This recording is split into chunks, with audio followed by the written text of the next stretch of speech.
Welcome back to Your Daily Real Estate. This is a four-parter, so get ready for this one. This is part one.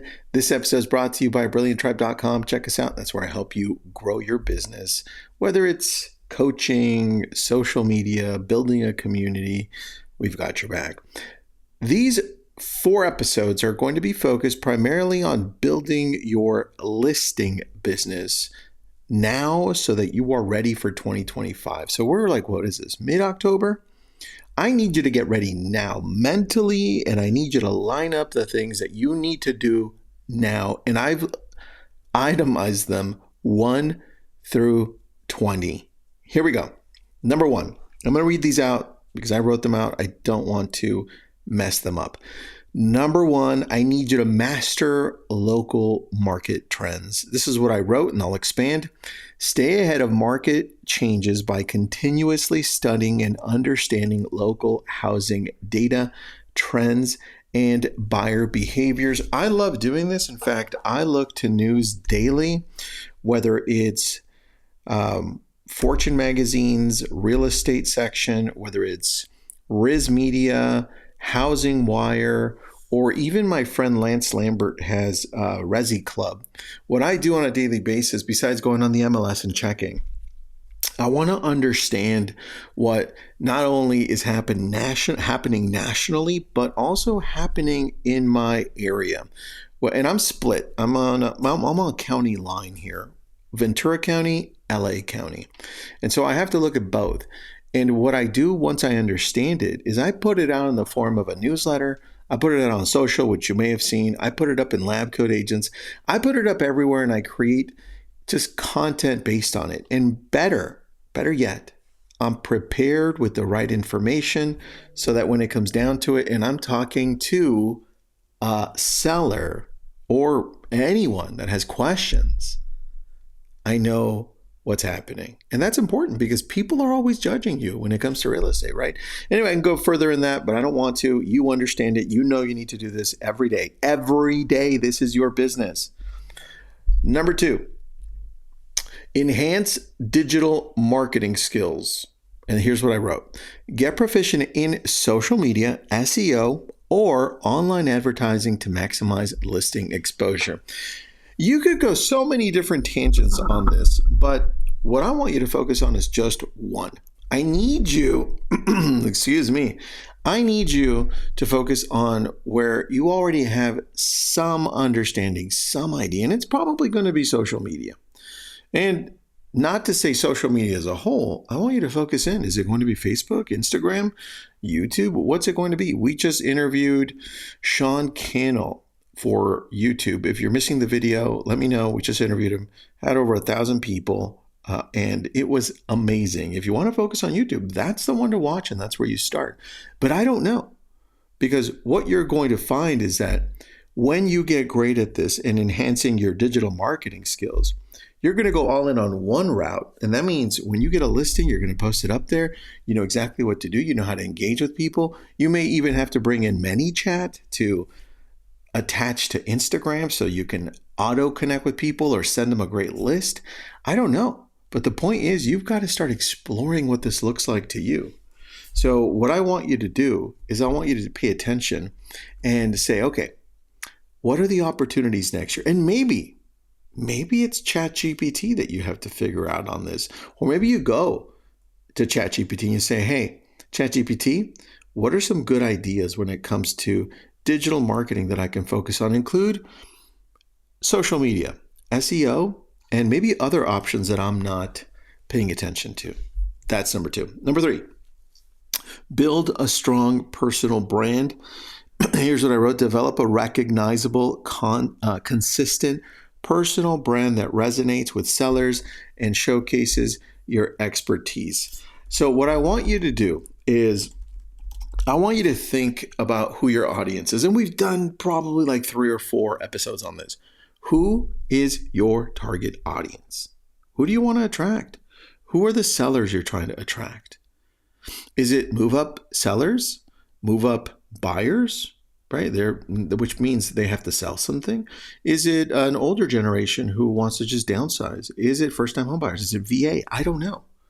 But once you determine who you're going to target, what's going to happen is you're going to start showing up that way. And that becomes your brand. Listen, your brand isn't your logo, right? Which we know.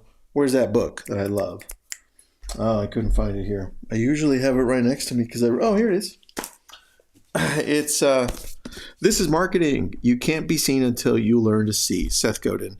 I'm picking up the book on YouTube. If you're watching, if you're listening, just pick that one up. This is Marketing. It's required reading for the current world that we're in.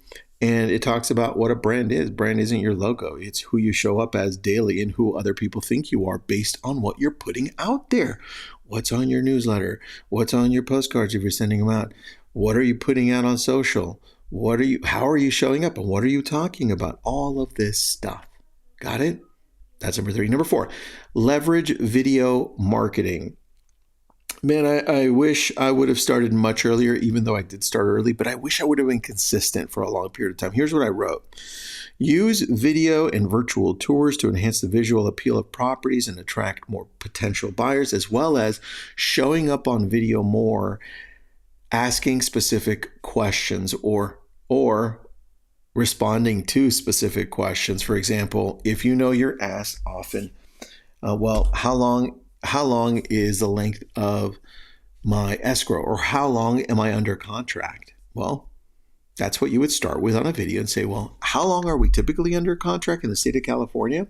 Well, here we have escrow, and normally we're under contract for, and then you would say 30 to 45 days. Now, can it close sooner? Yes.